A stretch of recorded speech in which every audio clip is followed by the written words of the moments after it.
എല്ലാവർക്കും നമ്മുടെ പുതിയ വീഡിയോയിലേക്ക് സ്വാഗതം. ഇന്നത്തെ നമ്മുടെ റെസിപ്പി വളരെ എളുപ്പത്തിൽ നമുക്ക് ചെയ്തിട്ടെടുക്കാൻ പറ്റുന്ന ഒരു ഹെൽത്തി ആയിട്ടുള്ള ഒരു പലഹാരമാണ്. അരിപ്പൊടിയും ഒരു ക്യാരറ്റും കുറച്ച് ശർക്കരയൊക്കെ ഉണ്ടെങ്കിൽ നമുക്ക് ആവിയിൽ വേവിച്ചിട്ടെടുക്കാൻ പറ്റുന്ന നല്ല ടേസ്റ്റി ആയിട്ടുള്ളൊരു പലഹാരമാണ്. അപ്പം നമുക്കിത് എങ്ങനെയാണ് തയ്യാറാക്കുന്നതെന്ന് ഒന്ന് നോക്കാം. ഈ ഒരു വീഡിയോ ഇഷ്ടപ്പെടുവാണെങ്കിൽ മറക്കാതെ തന്നെ ഒരു ലൈക്ക് ബട്ടണും കൂടെ ഒന്ന് ക്ലിക്ക് ചെയ്യണേ.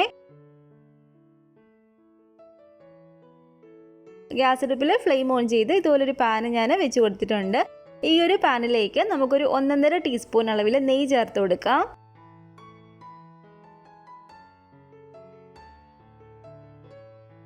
നെയ്യ് ഇതുപോലെ ചൂടായിട്ട് വരുമ്പോഴത്തേക്കും ഇനി നമുക്കിതിലേക്ക് മെയിനായിട്ട് ചേർത്ത് കൊടുക്കേണ്ടത് ഒരു ക്യാരറ്റ് ഇതുപോലെ തീരെ ചെറിയതായിട്ട് പൊടിയായിട്ട് അരിഞ്ഞിട്ടെടുത്താണ്. ക്യാരറ്റ് നമുക്ക് ഗ്രേറ്റ് ചെയ്തിട്ട് വേണമെങ്കിൽ എടുക്കാവുന്നതാണ് കേട്ടോ.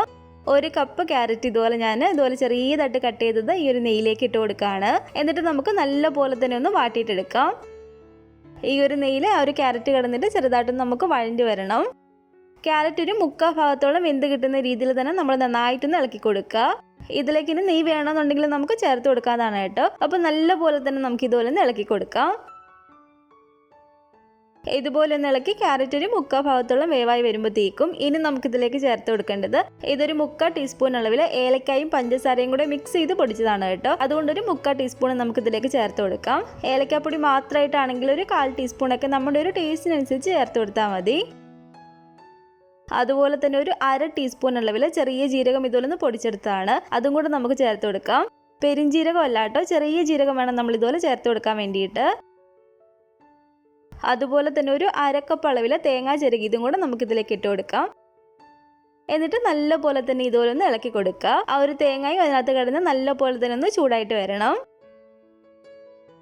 തേങ്ങയും ഇതുപോലെ ഒന്ന് ചൂടായിട്ട് വരുമ്പോഴത്തേക്കും ഇനി നമുക്കിതിലേക്ക് ചേർത്ത് കൊടുക്കേണ്ടത് ശർക്കരയാണ്. ശർക്കരയ്ക്ക് പകരമായിട്ട് നിങ്ങൾക്ക് ഇതിലേക്ക് വേണമെങ്കിൽ പഞ്ചസാര വേണമെങ്കിൽ ചേർത്ത് കൊടുക്കാം. പക്ഷേ കുറച്ചും കൂടി ടേസ്റ്റ് കൂടുതൽ ശർക്കര തന്നെ നമ്മൾ ചേർത്ത് കൊടുക്കുന്നതാണ്.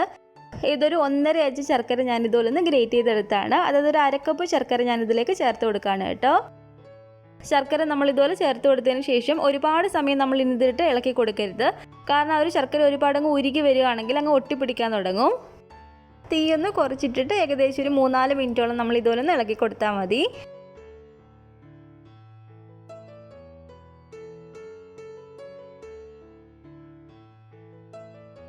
അപ്പോൾ ശർക്കരയും കൂടി ചേർത്ത് ഇതുപോലെ ഇളക്കി ഈ ഒരു പാകമായിട്ട് വരുമ്പോഴത്തേക്കും നമുക്ക് ആ ഒരു ഫ്ലെയിം അങ്ങ് ഓഫ് ചെയ്ത് കൊടുക്കാവുന്നതാണ്. ഇനി ഈ ഒരു പാത്രത്തിലേക്ക് ഞാനൊരു 1.5 കപ്പ് അളവിൽ അരിപ്പൊടി ചേർത്ത് കൊടുക്കുകയാണ്. അരിപ്പൊടി നമ്മൾ ചേർത്ത് കൊടുക്കുമ്പോൾ വറുത്തിട്ടുള്ള അരിപ്പൊടി വേണം ചേർത്ത് കൊടുക്കാൻ വേണ്ടിയിട്ട്. സാധാരണ നമ്മൾ പത്തിരിക്ക് ഇടിയപ്പത്തിനൊക്കെ എടുക്കുന്ന അരിപ്പൊടി ചേർത്ത് കൊടുത്താൽ മതി. അപ്പോൾ ഈ ഒരു 250 ml ഈ ഒരു കപ്പിൽ 1.5 കപ്പ് അളവിൽ അരിപ്പൊടി ഞാൻ ഇതിലേക്ക് ചേർത്ത് കൊടുത്തിട്ടുണ്ട്. അളവ് കപ്പില്ലെങ്കിൽ സാധാ വലിപ്പമുള്ള ഒരു ഗ്ലാസ്സിൽ നമ്മൾ 1.5 ഗ്ലാസ് അളവിൽ അരിപ്പൊടി അളന്നിട്ട് എടുത്താൽ മതി. ഇനി ഈ ഒരു പൊടിയിലേക്ക് ആവശ്യത്തിനുള്ള ഉപ്പും കൂടി നമുക്ക് ചേർത്ത് കൊടുക്കാം. എന്നിട്ട് ആ ഒരു ഉപ്പും കൂടി ചേർത്ത് കൊടുത്തിട്ട് നല്ല പോലെ തന്നെ ഒന്ന് മിക്സ് ചെയ്ത് കൊടുക്കാം കേട്ടോ ഇതുപോലെ. ഇനി നമുക്കിതിലേക്ക് നമ്മൾ സാധാരണ അടയ്ക്ക് ഇടിയപ്പത്തിനൊക്കെ വാട്ടിക്കുഴയ്ക്കുന്ന പോലെ തന്നെ നല്ല ചൂട് വെള്ളം ഇതുപോലെ ഒഴിച്ച് കൊടുത്തിട്ടൊന്ന് വാട്ടിക്കുഴച്ചിട്ടെടുക്കാം. വെള്ളം ഒഴിച്ച് കൊടുക്കുമ്പോൾ ഒരുപാടങ്ങ് കൂടി പോകരുത്. കുറേശ്ശായിട്ട് ഒഴിച്ച് കൊടുത്തിട്ട് ഇതുപോലെ ഒന്ന് വാട്ടിക്കുഴച്ചെടുക്കുക. വെള്ളം നമ്മൾ ഇതുപോലെ ഒഴിച്ച് കൊടുക്കുമ്പോഴത്തേക്കും അടുപ്പിൽ നിന്ന് നല്ല തിളച്ച് കിടക്കുന്ന വെള്ളം തന്നെ വേണം ഇതിലേക്ക് ഒഴിച്ച് കൊടുക്കാൻ വേണ്ടിയിട്ട്. എങ്കിൽ ആ ഒരു മാവ് നല്ലപോലെ നമുക്കൊന്ന് വെന്ത് കിട്ടത്തുള്ളൂ. നല്ലൊരു മയത്തിലുള്ളൊരു മാവായിട്ട് നമ്മൾ ഇതുപോലെ ഒന്ന് വാട്ടിക്കുഴച്ചെടുത്താൽ മതി. അപ്പോൾ കുറച്ച് വെള്ളം ഒഴിച്ച് കൊടുത്തിട്ട് നല്ല പോലെ തന്നെ നല്ല മയത്തിൽ ഞാനിതൊന്ന് വാട്ടിക്കുഴച്ചെടുത്തിട്ടുണ്ട്. ഇതിപ്പോൾ കണ്ടില്ലേ, ഇതുപോലെ നല്ല സോഫ്റ്റ് മാവായിട്ട് വേണം നമ്മളൊന്ന് വാട്ടിക്കുഴച്ചെടുക്കാൻ വേണ്ടിയിട്ട്. കൈ കൊണ്ടൊന്ന് മിക്സ് ചെയ്യാൻ പറ്റുന്ന ഒരു പാകത്തിനുള്ള ചൂടായിട്ട് വരുമ്പോഴത്തേക്കും കൈ കൊണ്ട് നല്ല പോലെ തന്നെ ഇതുപോലെ ഒന്ന് വീണ്ടും കുഴച്ചിട്ടെടുക്കുക. ഒട്ടിപ്പിടിക്കുന്നുണ്ടെങ്കിൽ കുറച്ച് ഓയിൽ കയ്യിലാക്കിയിട്ട് കുഴച്ചാൽ ഒട്ടും തന്നെ കയ്യിൽ ഒട്ടിപ്പിടിക്കത്തില്ല. ഇനി നമുക്കിതിലേക്ക് വേണ്ടത് ഇതുപോലെ കുറച്ച് വാഴയില ഞാനൊന്ന് കട്ട് ചെയ്തെടുത്തിട്ടുണ്ട്. സാധാരണ നമ്മൾ അടയ്ക്കൊക്കെ ഉണ്ടാക്കുന്ന പോലെ തന്നെ വാഴയില ഇതുപോലെ ഒന്ന് കട്ട് ചെയ്തിട്ട് എടുക്കുക. ഇനി ഒരു വാഴയില എടുത്തിട്ട് വാഴയിൽ നമുക്ക് ചെറുതായിട്ട് വെള്ളം കൊണ്ടൊന്ന് തുടച്ചു കൊടുക്കാം. ഇനി ഈ ഒരു മാവിൽ നിന്ന് ചെറിയൊരു ഉരുള മാവ് എടുത്തിട്ട് കൈ കൊണ്ട് ഇതുപോലെ നന്നായിട്ടൊന്ന് ഉരുട്ടി കൊടുക്കുക. എന്നിട്ട് ഈ ഒരു മാവ് നമ്മൾ സാധാരണ അടയ്ക്ക് പരത്തുന്ന പോലെ തന്നെ ഇതുപോലെ നൈസായിട്ടൊന്ന് പരത്തിയിട്ട് എടുക്കുക കേട്ടോ. കയ്യിൽ ഒരു സ്വല്പം വെള്ളമേ ഇതുപോലെ ആക്കിയിട്ട് പരത്തുകയാണെങ്കിൽ ഈസി ആയിട്ട് നമുക്ക് പരത്തിയിട്ട് എടുക്കാൻ പറ്റും.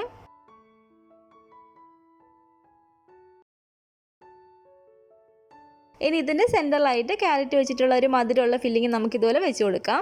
ഒരു 1.5 ടീസ്പൂൺ ഇതുപോലെ ഒന്ന് നിരത്തി വെച്ച് കൊടുത്താൽ മതി.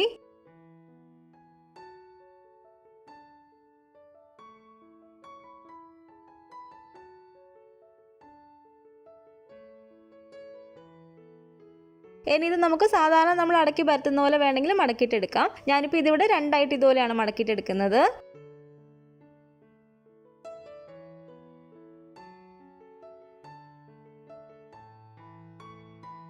അപ്പോൾ ഇതുപോലെ തന്നെ ഓരോ വാഴയില എടുത്തിട്ട് അതിലേക്ക് കുറച്ച് വെള്ളം ഇതുപോലെ ഒന്ന് തൂത്ത് കൊടുക്കുക. എന്നിട്ട് ഓരോരുള്ള മാവ് എടുത്തിട്ട് ഇതുപോലെ കൈ കൊണ്ട് നമുക്ക് നൈസായിട്ടൊന്ന് പരത്തി കൊടുക്കാം.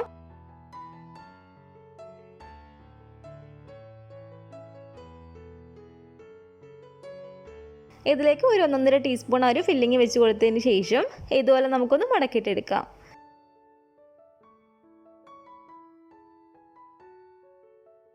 അപ്പോൾ ഇത്രയേ ഉള്ളൂ കേട്ടോ. ഇതുപോലെ തന്നെ നമുക്ക് ബാക്കിയുള്ളതെല്ലാം ഒന്ന് ചെയ്തിട്ടെടുക്കാം. അപ്പോൾ ഒരു വാഴയിൽ എല്ലാം തന്നെ ഒരു മാവ് പരത്തി ഉള്ളിൽ ഫില്ലിങ് വെച്ചിട്ട് ഇതുപോലെ ഒന്ന് മടക്കി എടുത്തിട്ടുണ്ട്. ഇതിനെ നമുക്ക് ആവിയിൽ വെച്ചിട്ടൊന്ന് വേവിച്ചിട്ടെടുത്താൽ മാത്രം മതി.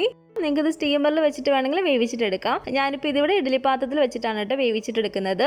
ഇഡ്ഡലി പാത്രത്തിൽ ആവശ്യത്തിന് വെള്ളം ഒഴിച്ച് കൊടുത്തിട്ട് നല്ല പോലെ തന്നെ തിളച്ച് കിടക്കാണ്. ഇതിലേക്ക് ഒരു ഇഡ്ഡലി തട്ടും വെച്ച് കൊടുത്തിട്ട് ഇതിൻ്റെ മുകളിലേക്ക് നമുക്ക് ഈ ഒരു വാഴയില ഫുള്ള് വെച്ച് കൊടുക്കാം.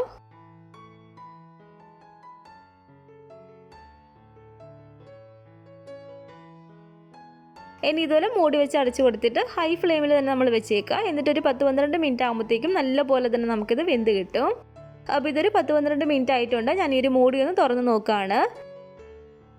അപ്പോൾ ഇതിവിടെ നല്ല പോലെ തന്നെ നമുക്ക് വെന്ത് കിട്ടിയിട്ടുണ്ട്. ഇതിവിടെ റെഡി ആയിട്ടുണ്ട്. ഓരോന്നും നമുക്ക് പാത്രത്തിലേക്ക് എടുത്ത് മാറ്റാം.